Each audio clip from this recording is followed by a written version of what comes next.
Al-Iman TV, sarana penyubur keimanan.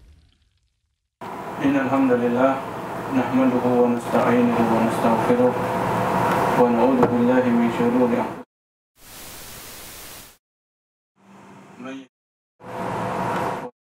wa man yudlil fala hadiya lahu.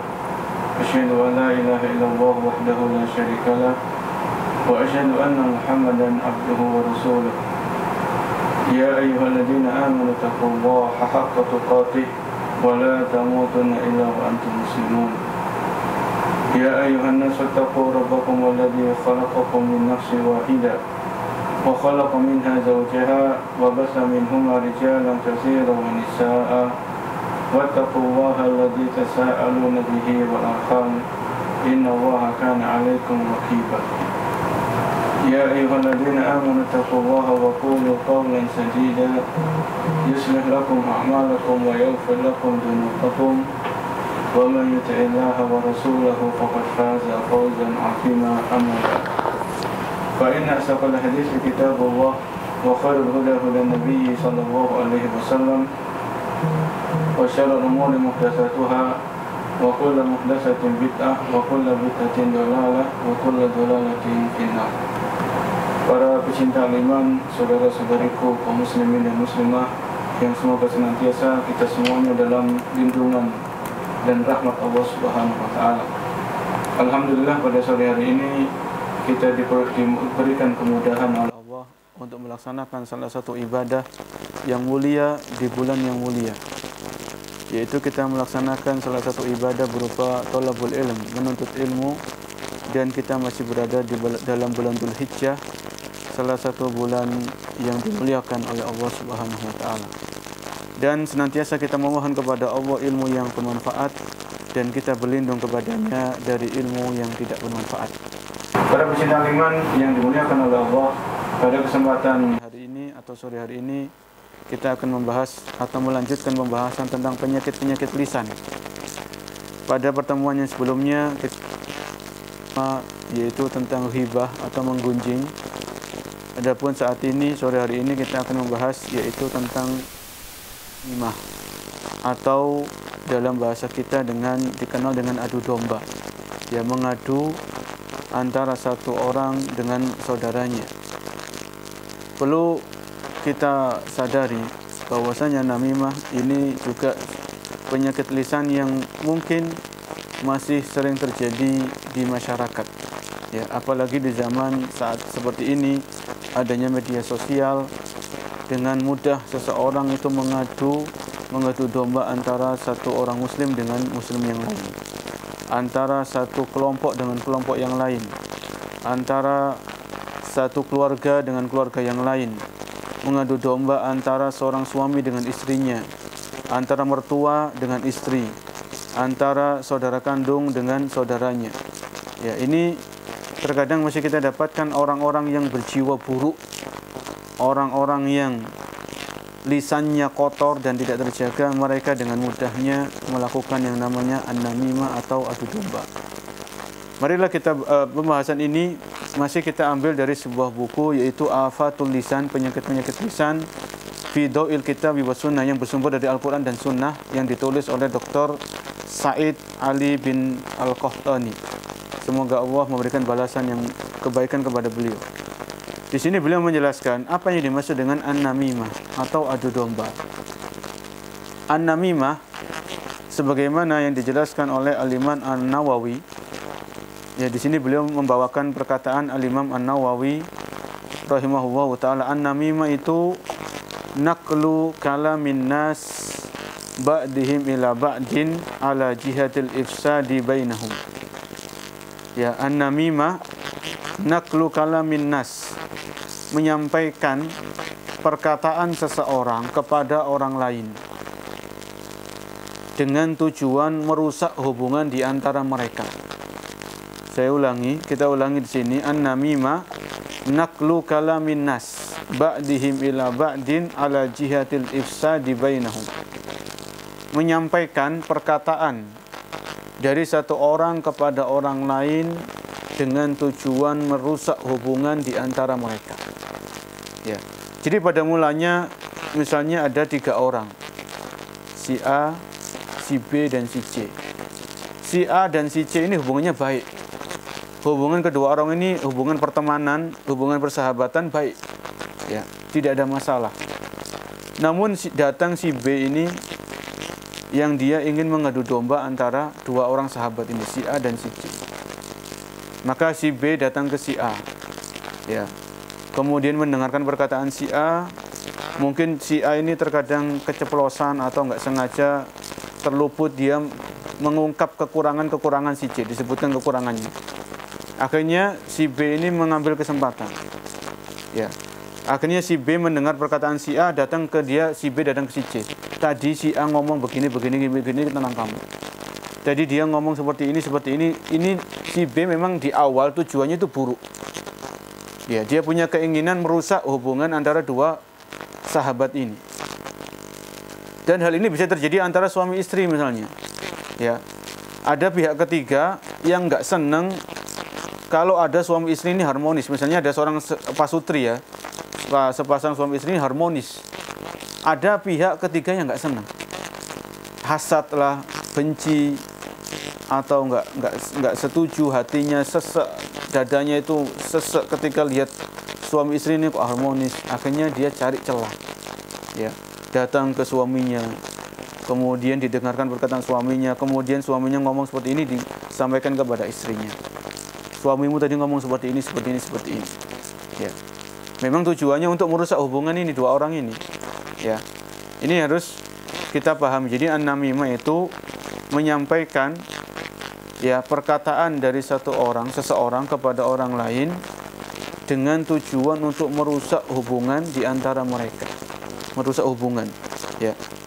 Dan ini bukan hanya kalau di zaman kita para pecinta aliman, ini bukan hanya perkataan ya. Jadi kita menyampaikan tulisan dari seseorang kepada orang lain tujuannya untuk merusak hubungan. Jadi si fulan, si A nulis di sini, nulis begini di medsos. Nulis status. Kemudian statusnya di screenshot, diambil, disampaikan kepada si C. Jadi si B ini ngambil, lihat statusnya si A, di screenshot, kemudian seolah-olah si A ini ingin menjatuhkan si C. Ya, padahal bukan demikian maksudnya. Ya, memang orang yang memang ini mau adu domba itu dia cari celah, cari bagaimana caranya supaya hubungan ini bisa rusak. Ya. Dan ini kalau kita dulu belajar sejarah di bangku sekolah, ya itu kan orang-orang Belanda, orang-orang penjajah itu di antara cara mereka kan mengadu domba antara masyarakat, antara pribumi, diadu domba supaya bertengkar, supaya tidak rukun. Kalau sudah bertengkar, nggak rukun, ini mudah kekuatan mereka jadi melemah, gampang diserang, gampang dihancurkan dan sebagainya. Ya, ini terjadi di zaman dulu, di saat para penjajah ini masih menjajah negeri kita. Dan ini masih namimah ini masih terus berlangsung di zaman kita saat ini. Ini tadi pengertian dari an-namimah atau yang dikenal dalam bahasa kita yaitu adu domba. Adapun hukumnya apa namimah ini? Di sini beliau mengatakan an-namimatu muharramatun bi ijma'il muslimin. Adu domba ini hukumnya jelas-jelas diharamkan. Kesepakatan seluruh ulama kaum muslimin. Seluruh ulama dari 4 mazhab itu sepakat bahwasanya yang namanya an-namimah, namimah atau adu domba ini adalah hukumnya haram. Ya, tidak ada khilaf, tidak ada perselisihan pendapat dalam hal ini. Dan banyak sekali dalil-dalil dari Al-Quran dan dari sunnah yang menjelaskan akan haramnya adu domba atau namimah. Di antaranya, mari kita lihat, yaitu firman Allah Subhanahu wa Ta'ala di dalam surat Al-Qalam ayat 11 dan ayat 12. Surat Al-Qalam ini juz 29 ya, surat kedua setelah Al-Mulk. Jadi kalau ada para pecinta aliman yang di dekatnya ada mushaf atau di HP-nya ada aplikasi mushaf, itu bisa dilihat. Di dalam surat Al-Qalam ayat yang ke-11 Allah Subhanahu wa Ta'ala berfirman, Sebelumnya wala tuti kulla hallafim mahin. Ya. Hammazim masya'im binamin. Wala tuti kulla hallafim mahin. Janganlah engkau mengikuti orang-orang yang suka bersumpah lagi hina. Kemudian ayat yang kedua ke-11, hammazim masya'im binamin. Hammaz, yang dimana orang itu suka mencela, suka mencaci maki, suka merendahkan orang lain, suka menghina. Masya'im binamim, yang dimana mereka berjalan di hadapan manusia untuk namim, untuk mengadu domba. Ya, ini diantara dalil yang ada di dalam Al-Quran yang menjelaskan haramnya namimah. Hammazim masya'im binamim, yaitu orang-orang yang sifatnya itu suka mencela, suka mencaci maki, menghina, mencemooh, dan mereka berjalan di kalangan manusia itu namim, untuk mengadu domba, merusak hubungan, merusak keharmonisan, merusak kerukunan, ya, dalam suatu masyarakat. Ada orang-orang seperti ini. Kemudian itu dari dalam Al-Quran. Adapun dalam hadis, ya, di dalam hadis, yaitu hadis yang diriwayatkan oleh Abdullah bin Abbas, sepupunya Rasulullah SAW. Abdullah bin Abbas radhiyallahu anhuma, beliau berkata, kharajan nabiyyu sallallahu alaihi wasallam min ba'di khitanil Madinah. Suatu saat Rasulullah sallallahu alaihi wasallam beliau keluar dari rumah beliau. Ya, dan beliau melewati area pemakaman, ya, area kuburan. Kemudian beliau sallallahu alaihi wasallam fasami'a sauta insanaini yu'adzaban. Ketika Rasulullah melewati sebuah pemakaman, di area pemakaman, maka beliau alaihi salatu wasallam mendengar ada dua orang, ada penghuni kubur yang sedang diazab oleh Allah Subhanahu wa taala.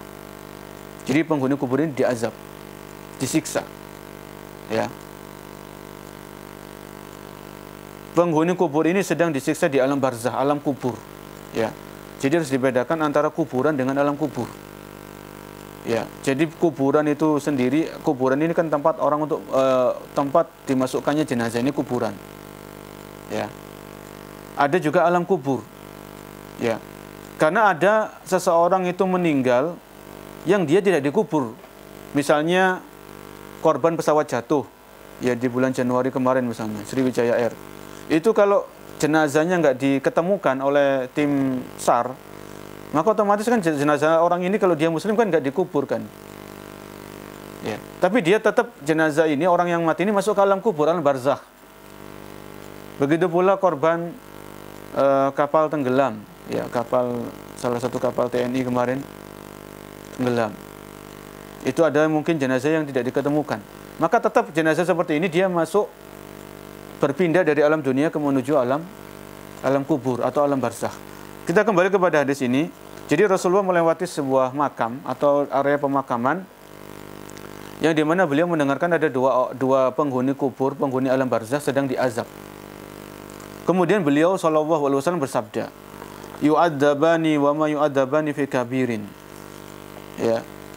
Sesungguhnya dua penghuni alam kubur ini sedang diazab. Dan mereka berdua tidaklah diazab dengan sesuatu yang sangat besar, bukan perkara yang besar. Ya. Beliau mengatakan, beliau bersabda, kana ahaduhuma la yastatiru minal baul. Salah satu penghuni alam kubur ini disiksa, diazab karena dulu ketika dia di dunia itu istinjaknya enggak benar. Dalam bahasa kita ceboknya enggak benar, ya. Jadi ketika istinja belum bersih, masih ada bekas-bekas, ya, mohon maaf, air kencing, kemudian itu menempel di celananya, kemudian dia sholatnya tidak diterima oleh Allah Subhanahu Wa Taala. Jadi ini sebab yang pertama, salah satu penghuni alam kubur ini disiksa karena dulu ketika dia di dunia dia tidak menjaga diri dari najis. Ketika dia buang air kecil, dia tidak menjaga dirinya, tidak bersuci dengan benar, ya, tidak cebok dengan benar. Wa kana al-akharu yamshi bin namimah. Kemudian Rasulullah menyebutkan, dan penghuni kubur yang satunya, penghuni alam kubur yang satunya disiksa oleh Allah, diazab, disebabkan karena dia suka ngadu domba ketika hidupnya. Ya, suka namimah. Summa da'a bijaridatin fakasara bikasrataini au isnataini. Kemudian Rasulullah mengambil pelepah korma yang masih basah, dibelah jadi dua, ditancapkan di atas kuburan dua orang tadi. Ya. Kemudian beliau bersabda, la'allahu yukhaffif anhuma ma lam yaybasa. Semoga pelepah kurma ini bisa meringankan azab yang diterima oleh dua orang ini selama pelepah kurma ini belum kering. Hadis ini diriwayatkan oleh Al-Imam Bukhari dan Imam Muslim. Hadisnya hadis yang sahih. Para pecinta iman yang dimuliakan oleh Allah Subhanahu wa taala. Di dalam hadis tadi Rasulullah SAW menyebutkan bahwasanya salah satu sebab seseorang diazab, disiksa di alam kubur itu adalah karena dosa namimah, dosa adu domba. Ya, ini perhatikan, harus kita perhatikan.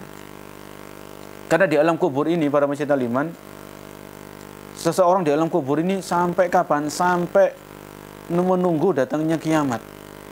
Ya, jadi kalau kita di dunia itu, sebagaimana Nabi mengatakan, kita di dunia antara 60 sampai 70 tahun. Ini rata-rata. Sedikit sekali yang melampaui angka 70. Bahkan ada yang belum sampai 60 sudah meninggal dunia. Jadi sebentar, nggak lama kita di dunia ini. Kemudian setelah itu kita berpindah ke alam kubur. Alam kubur ini kita menunggu kapan terjadinya kiamat, hari kebangkitan. Ya. Jadi kalau kita nggak menjaga lisan, kita nggak menjaga tulisan kita suka mengadu domba. Ya, ada ustadz ini ceramah, dipotong ceramahnya. Ya, kemudian dia sampaikan ke ustadz yang lain, dia adu domba. Jadi pengikut ustadz ini nggak terima, akhirnya eker-ekeran, akhirnya bertengkar, nggak rukun. Ini hati-hati. Ya, yang suka memotong-motong ceramah dalam artian untuk tujuan-tujuan yang buruk, tujuan-tujuan yang tidak dibenarkan, seperti untuk namimah, untuk adu domba, ini hati-hati. Ya, ini hati-hati. Karena di alam kubur itu ada siksa, ada azab, dan itu yang kita imani. Ya, itu yang kita imani. Setiap kita sholat, sebelum kita salam, ya, di saat tasyahud akhir kan kita berdoa, Allahumma inni a'udzubika min adzabi jahannam wa min adzabil qabr. Ya Allah, aku berlindung kepadamu dari azab neraka jahanam, dan aku berlindung kepadamu ya Allah dari azab kubur. Kalau kita setiap sholat kita berdoa, terutama di saat tasyahud akhir, entah sholat wajib maupun sholat sunnah, kalau kita hanya berdoa tapi kita nggak jaga lisan kita suka namimah, tulisan kita suka ngadu domba, bagaimana Allah akan melindungi kita dari azab kubur? Ya. Maka kalau kita berdoa itu kita pahami doanya. Jangan hanya berdoa saja, tapi kita usaha. Kalau kita berlindung kepada Allah dari azab kubur, dari siksa kubur, maka di antara caranya agar kita terhindar dari azab kubur adalah menjauhi dosa namimah atau adu domba. Ya. Ini harus kita camkan dalam benak kita. Karena lisan ini kan gampang digerakkan. Tulisan kita gampang nulis di medsos itu gampang. Apalagi ada wifi gratis. Ya. Smartphone kita bawa kemana-mana. Ya, ini harus kita waspadai, harus kita hati-hati, kita introspeksi diri. Jangan-jangan selama ini saya pernah namimah, saya pernah ngadu domba antara dua orang muslim, antara satu keluarga, ya, antara suami istri, antara kakak beradik misalnya. Ini harus kita perhatikan. Di dalam hadis yang lain, para pecinta iman, rahimani wa rahimakumullah, dalam hadis yang lain yang juga hadis riwayat Muslim, hadisnya hadis yang sahih, Rasulullah bersabda sallallahu alaihi wasallam, la yadkhulul jannata qattatun. Ya, tidak akan masuk surga orang yang suka ngadu domba. Ya, perhatikan di sini, la yadkhulul jannah qattat, tidak masuk surga orang-orang yang dulunya masa hidupnya suka ngadu domba. Ini menunjukkan sangat jelas bahwasanya namimah atau adu domba ini dosa besar. Salah satu dosa besar, bukan dosa kecil, tapi dosa besar. Karena Rasulullah mengancam tidak masuk surga orang yang suka ngadu domba. Ya. Para ulama menjelaskan, ya, tidak masuk surga ini bukan berarti tidak kekal di dalam neraka, tidak. Selama orang tadi masih punya iman, walaupun seberat biji sawi, ya, maka orang yang pelaku dosa besar, menurut Ahlus Sunnah wal Jamaah itu tidak kekal di neraka. Pelaku dosa besar ini kalau dia belum taubat, maka dia di akhirat dibawa kehendak Allah. Apabila Allah berkehendak Allah mengampuni, maka Allah akan mengampuni. Dan apabila Allah berkehendak mengazab, maka Allah akan mengazab orang tersebut. Ya. Jadi Rasulullah mengancam tidak akan masuk surga orang yang suka ngadu domba. Jadi dia tidak, bukan berarti dia kekal di neraka, dia masih punya kesempatan masuk surga, tapi dia mampir dulu ke neraka. Karena dia harus mempertanggungjawabkan dosa namimah, dosa adu domba yang pernah dia lakukan. Dia bertanggungjawabkan di hadapan Allah Subhanahu wa taala. Ya. Jadi mampir dulu ke neraka ini bukan sesuatu yang enteng, ya. Bukan sesuatu yang gampang. Satu hari di neraka, naudzubillah, ya, badan kita itu nggak akan mampu menahan neraka Allah Subhanahu wa taala. Bahan bakar neraka kan dari manusia dan bebatuan. Ya. Jadi kita semuanya berharap dan pengen, bercita-cita kalau bisa masuk surga tanpa hisab, tanpa azab. Itu cita-cita kita. Ya. Masuk surga tanpa hisab, tanpa azab. Ini harus kita usahakan. Nggak perlu mampir ke neraka. Bagaimana caranya? Ya, tetap kita berdoa, kita berusaha. Ya, kita jalankan aturan-aturan Allah Subhanahu wa taala yang ada di dalam Al-Qur'an. Kita jalankan petunjuk dan tuntunan Rasul sallallahu alaihi wasallam di dalam hadis-hadis beliau, ya, yang sudah kita pelajari. Ini tadi dalil-dalil dari Al-Quran dan dari hadis tentang keharaman an-namimah atau keharaman yang namanya adu domba. Bahkan disebutkan oleh penulis di sini, beliau membawakan perkataan Yahya ibn Abi Katsir. Jadi ada seorang ahli ilmu namanya Yahya ibn Abi Katsir. Beliau mengatakan, yufsidun namamu wal kadzab fi sa'atin ma la yufsidus sahiru fi sanah.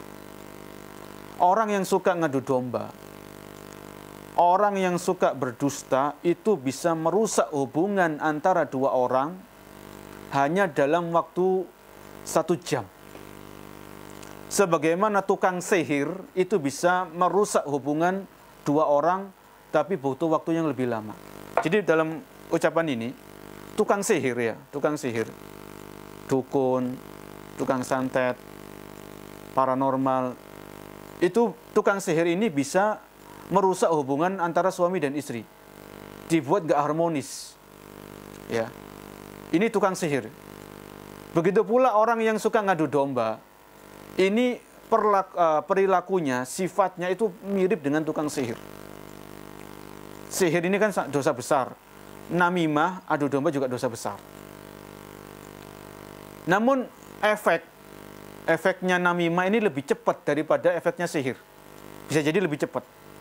Sampai di sini mengatakan, dikatakan tadi oleh Yahya bin Abi Katsir rahimahullah, yufsidun namamu wal kadzab fi sa'atin ma la yufsidus sahiru fi sanah. Orang yang ngadu domba, orang yang namimah ini bisa merusak hubungan dua orang hanya dalam waktu kurang dari 1 jam.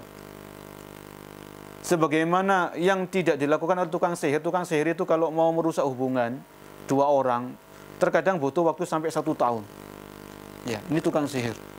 Ini sebagaimana penjelasan seorang ulama, yaitu Yahya bin Abi Katsir, semoga Allah merahmati beliau. Wan namimatu min anwa'is sihr. Ya. Dan namimah ini adalah salah satu jenis dari jenis-jenis sihir. Li'annaha tusyarikus sihra fit tafriqi bainan nas. Ya, karena tujuan orang namimah, adu domba, itu kan merusak hubungan antara dua orang, antara pasutri, antara dua saudara kandung, antara sesama kaum muslimin.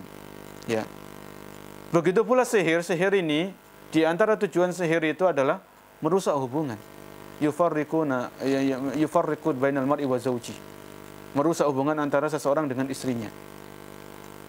Wa taghyiru qulubul mutahabbin. Ya. Jadi namimah ini tujuannya adalah untuk merubah rasa cinta antara dua orang. rasa saling mencintai, lagi rasa saling menghormati antara dua orang. Ya, ini bahaya yang sangat besar dari dosa besar yang namanya namimah atau adu domba. Ya. Kemudian yang berikutnya, setelah kita mengetahui penjelasan pengertian namimah itu apa, adu domba itu apa artinya, kemudian kita mengetahui hukumnya bagaimana, kita mengetahui dalil-dalilnya bahwasanya namimah ini diharamkan, maka yang berikutnya, poin yang keempat, apa yang perlu dilakukan oleh seseorang kalau ada orang yang datang kepada kita untuk mengadu domba kita. Jadi misalnya ada orang datang ke tempat kita, ke rumah kita, atau dia WA ke nomor kita, atau dia inbox, atau dia DM ke nomor kita, atau dia telepon kita. Yang dimana orang ini, kita tahu orang ini dia mau ngadu domba kita dengan saudara kita. Ini yang harus diperhatikan. Ya. Jadi di sini Al-Imam An-Nawawi beliau menjelaskan wa kullu man hamalta ilaihi namimah wa qila lahu fulan yaqulu fika aw yaf'alu fika kadza fa alaihi sittatu umur. Apabila datang kepada Anda seseorang yang Anda lihat orang ini akan mengadu domba, akan namimah, ya, maka hendaknya Anda perhatikan hal-hal berikut ini. Jadi misalnya datang orang kepada kita, ya, dia menyampaikan kabar, fulan telah mengata-ngatai Anda seperti ini, ya, orang tadi si A, si fulan itu mengolok-olok Anda, merendahkan Anda, ya, mencaci maki Anda begini. Ini kan ada orang datang kepada kita, entah itu datang secara langsung atau telepon atau japri atau inbox lah, apalah. Zaman sekarang kan banyak cara-caranya. Maka yang pertama, alla yusaddiquhu li'anna namama fasik. Ya. Maka yang pertama yang harus Anda perhatikan, jangan langsung dibenarkan. Jangan langsung dipercaya. Ya. Karena orang-orang yang melakukan, yang suka adu domba itu orang fasik. Orang fasik. Ya, bukan orang soleh. Orang yang suka ngadu domba, walaupun dia sholatnya 5 waktu di masjid, walaupun dia rajin ke pengajian, tapi kalau lisannya suka ngadu domba, itu orang fasik. Sebagaimana perkataan Imam Nawawi rahimahullahu ta'ala. Jadi kalau ada orang datang kepada kita, misalkan dia menyampaikan, fulan telah berkata kepada Anda seperti ini, ya, maka jangan langsung dipercaya. Allah yusaddiquhu, jangan langsung dipercaya, ya, jangan langsung dipercaya. Kita perlu tabayun, kita perlu cross check, ya. Idza ja'akum fasiqun binaba'in fatabayyanu. Dalam Al-Quran, surat Al-Hujurat, Allah berfirman, idza ja'akum fasiqun. Apabila datang orang fasik, orang yang suka ngadu domba kan orang fasik. Idza ja'akum fasiqun binaba'in. Apabila telah datang orang yang fasik kepada kalian dengan suatu berita, fatabayyanu, maka cek dulu kebenaran beritanya. Ya, jangan langsung ditelan mentah-mentah. Akhirnya kita emosi, ya, kita terbawa arus, kita termakan sama orang tadi, ya, omongan-omongan orang tadi, akhirnya kita marah kepada saudara kita benci kepada dia, akhirnya kita balas-balesan, akhirnya kita rusak hubungan kita dengan orang tadi, ya, orang yang semulanya kita cinta, kita menghormati dia dan sebagainya. Jadi yang pertama, kalau datang orang yang melakukan namimah, membawa kabar untuk namimah, maka perhatikan, jangan langsung dipercaya. Ya, jangan langsung dipercaya. Maka dicek dulu. Kemudian yang kedua atau yang berikutnya, ketika datang orang yang ingin mengadu domba kita, antara kita dengan saudara kita, antara kita dengan keluarga kita atau kerabat kita, antara kita dengan tetangga kita, antara kita dengan teman kerja kita, yang kedua, an yanhahu an dalik wa yansahuhu wa yuqabbihu lahu fi'lahu. Hendaknya kita melarang, mencegah orang tadi, menasehatinya. Kamu kok datang kepada saya tiba-tiba menukil perkataan orang lain yang menjelek-jelekkan saya. Apa benar seperti itu? Bertakwalah kepada Allah. Namimah, ingat ya, namimah ini dosa besar, diharamkan oleh Allah Subhanahu wa taala. Namimah ini bisa menyebabkan seseorang disiksa di alam kuburnya. Jadi yang kedua, kita cegah orang ini. Ya, kalau kita sudah paham orang ini memang datang atau dia menyampaikan kabar itu untuk mengadu domba, namimah, maka yang kedua adalah kita mencegah orang tadi, melarang, menasehati, mengingatkan. Ya, kalau orang ini menerima, alhamdulillah. Kalau orang ini nggak terima, ya silakan dia pergi. Yang penting kita menyampaikan, kita mengingatkan. Ya, wa tawasau bil haqqi, wa tawasau bis sabr, saling nasihat menasihati dalam kebenaran. Ya, namimah ini haram, harus dijauhi. Ini kebenaran. Maka kita sampaikan, kita menasihatinya. Wa tawasau bis, kemudian kita bersabar. Yang berikutnya, ya, an yubghidahu Allahu fi ta'ala wa innahu yubghidu inda Allahi ta'ala wa yujibu bughdu man abadahu. Jadi kemudian yang ketiga, kita membenci orang tadi, orang yang datang kepada kita untuk namimah. Kita benci sifatnya ini tadi ya, satunya. Kita benci yang sifatnya ini. Ketika dia datang tujuannya namimah, ini kita benci yang di sini. Ya. Karena apa? Karena Allah jelas-jelas mengharamkan. Kok tiba-tiba orang ini datang kepada kita untuk merusak hubungan kita dengan saudara kita. Ya. Maka kita membenci orang ini karena Allah Subhanahu wa taala. Sebagaimana kita saling mencintai karena Allah, kita saling membenci karena Allah Subhanahu wa taala. Cinta dan benci sesuai dengan aturan Allah Subhanahu wa taala, bukan sesuai hawa nafsu kita. Nah, ini yang ketiga, kata Al-Imam An-Nawawi rahimahullahu taala. Kemudian yang berikutnya atau yang keempat, alla yadunna bi akhihil ghaib as-su. Yang keempat yaitu janganlah kita menduga atas saudara kita dengan keburukan. Ya. Jadi kalau disampaikan kabar kepada kita begini, maka jangan langsung kita buruk sangka kepada saudara kita tadi. Jangan langsung kita buruk sangka kepada saudara kita tersebut. Kemudian yang kelima, alla yahmilahu ma huqiyalahu ala tajassusi wal bahsi an dalik.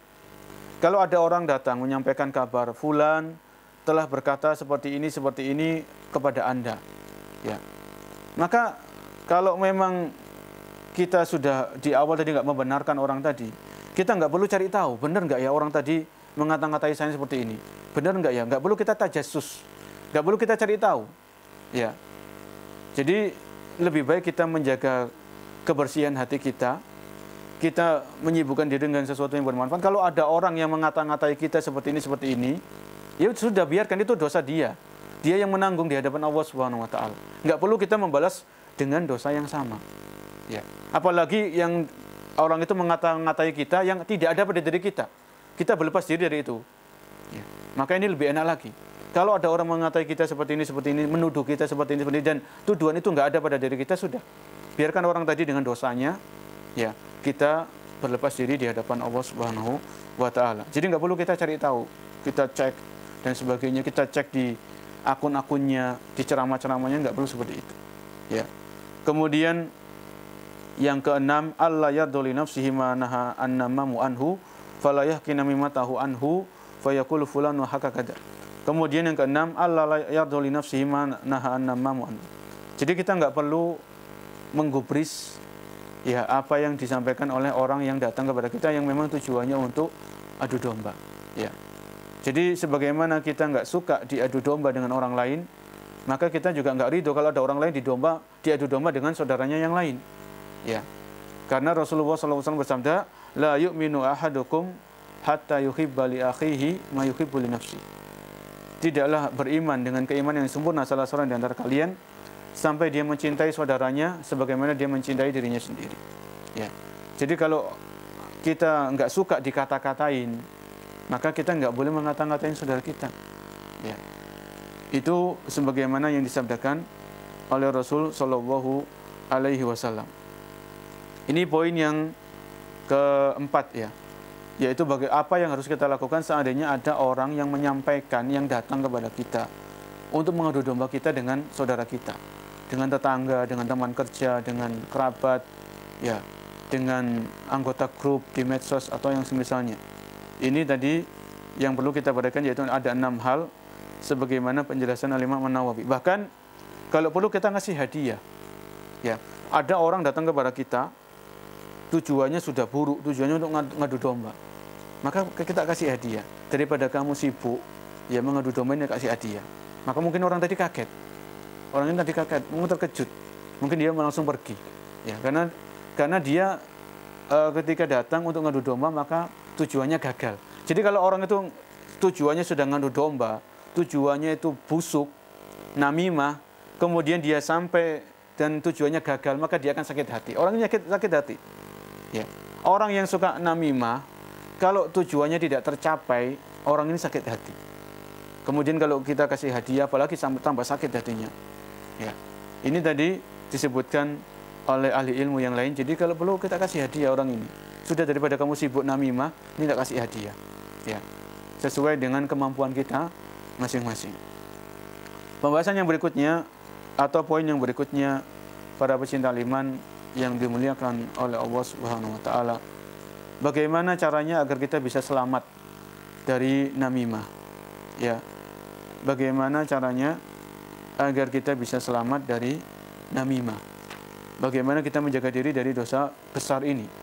Tentunya yang pertama di antaranya adalah bersihkan hati dari sifat hasad. Ya.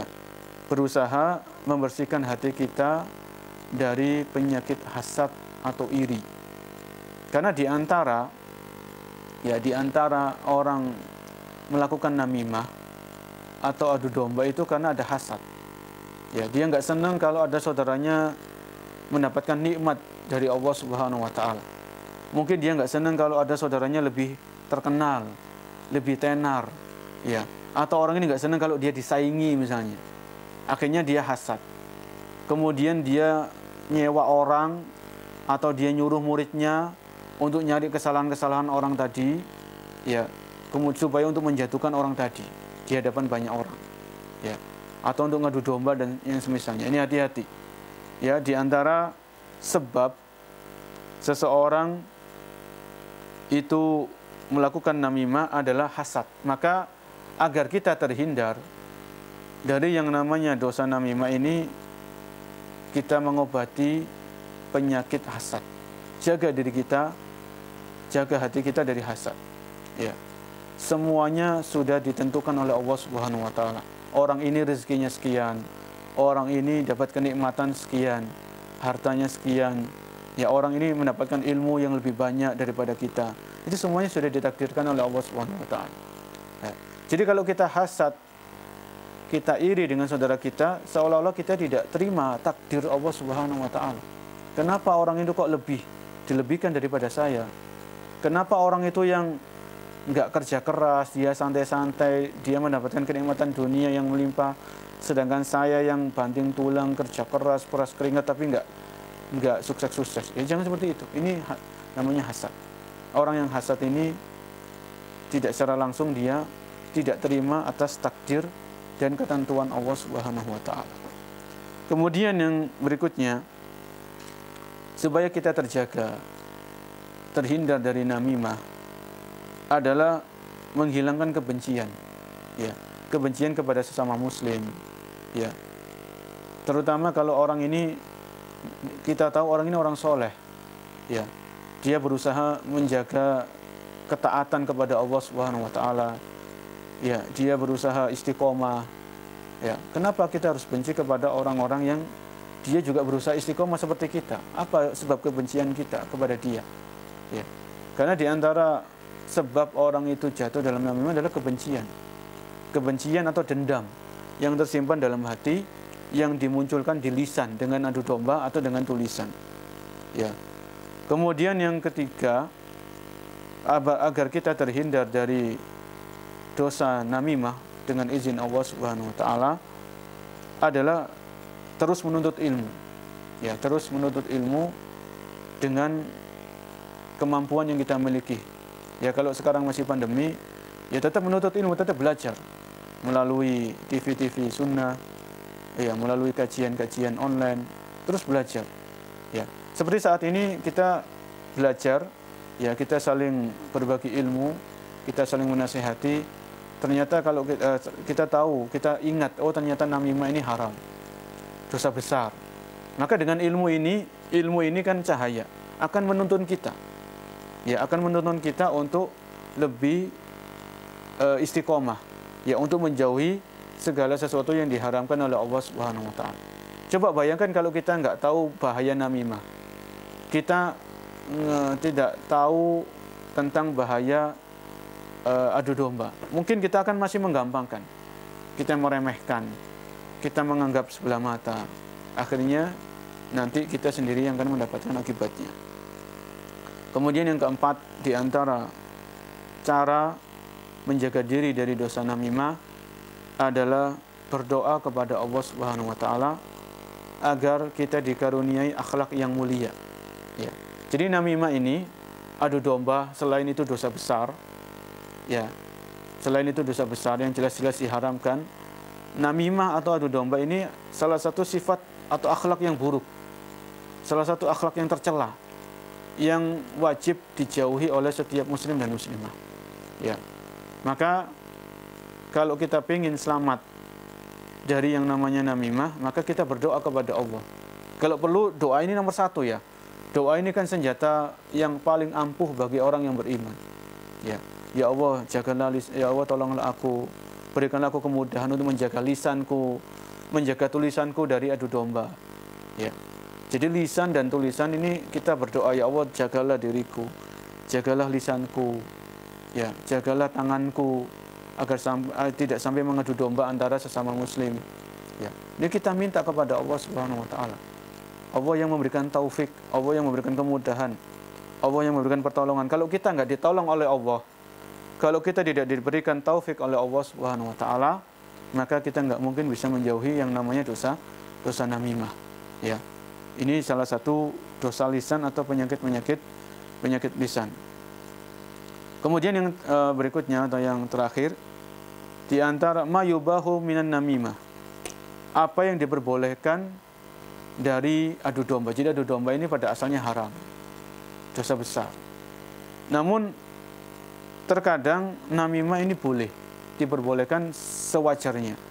Al-Imam An-Nawawi rahimahullah berkata, fa in da'at hajatun ilan namimah falamani aminha wa dhalika kama idza akhbarahu anna insanan yuridul fatka bihi aw bi ahlihi aw bi malihi aw akhbaral imam aw man lahu wilayah bi anna insanan yaf'alu kada wa yas'a biha fihi mafsadah. Namimah itu diperbolehkan apabila ada kemaslahatan, ada kebaikan di situ, tentunya dengan kewajarannya. Wadhalika kama, seperti idza akhbaru insan, ya, sebagaimana kalau ada seseorang mengabari kita, ya, dan orang ini terpercaya bahwasanya kamu diancam dibunuh, ya. Ini kan orang ini datang kepada kita mengabari kita, ya, bukan untuk menakut-nakuti tapi untuk memperingatkan, bukan untuk mengadu domba, ya. Au bi alhi, atau keluarga kita terancam, atau harta kita, ya. Au ukhbirul imam, atau ada seorang pemimpin suatu negara, pemimpin suatu masyarakat, dikasih kabar bahwasanya di masyarakat terjadi seperti ini, ya, maka itu boleh. Jadi seseorang mengabarkan, menukil ucapan orang lain, bukan tujuannya untuk merusak, tapi tujuannya untuk menasihati. Ya, ini mirip-mirip namimah. Jadi namimah itu akan terlihat dari tujuannya. Kalau tujuannya orang itu untuk merusak hubungan, ini namimah. Tapi kalau tujuannya itu kita menukil ucapan orang lain kepada orang lain, tapi tujuannya untuk ngasih tahu supaya dia hati-hati, ya, untuk ngasih kabar, ngasih info, ini bukan namimah. Ya, ini sebagaimana kurang lebih penjelasan dari Al-Imam An-Nawawi rahimahullahu ta'ala. Mungkin ini para pecinta iman, sedikit pembahasan secara umum dari salah satu dosa besar dan juga salah satu penyakit lisan, yaitu an-namimah. Semoga Allah Subhanahu wa taala melindungi kita dan menjauhkan kita dari yang namanya an-namimah atau adu domba. Wallahu a'lam bishawab. Dukung channel kami dengan like, subscribe, dan aktifkan notifikasi agar kamu tidak ketinggalan video-video menarik lainnya.